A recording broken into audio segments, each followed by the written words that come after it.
Hello everyone, in this video I'll show you a meal that was inspired by lasagna. First we make the stew. Blend and boil the tomatoes as you would when preparing tomato stew for jollof rice. When all the water has dried, add vegetable oil and fry on low heat till all the tangy taste of the tomatoes is gone. For more details on how to do this, see my tomato stew video. I'll put the link in the description. Add the habanero pepper and the stock cube.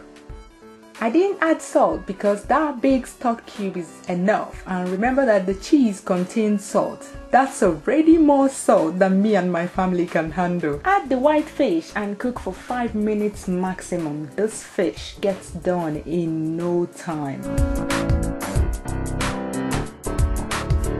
Add the spinach. To prepare this spinach, I simply defrost it, then cut it up and squeeze out all the water from it. This makes it perfect for cooking Nigerian meals.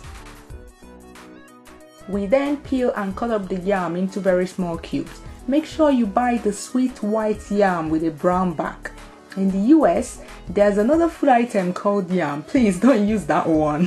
While the yam is cooking, grate the cheese, and once the yam gets done to your liking, I like it very soft, scoop them out from the water and set aside. Now set your oven to 200 degrees centigrade to preheat. Scoop the stew onto an oven tray and spread them out. Do the same for the yam pieces and sprinkle the cheese on top. Put in the oven and bake till the cheese is all melted. Bring it out and leave to cool down a bit before serving. This gives the cheese some time to set so it's not all gooey. And tell you what, I forgot to press the record button when I cut this yummy-licious meal open.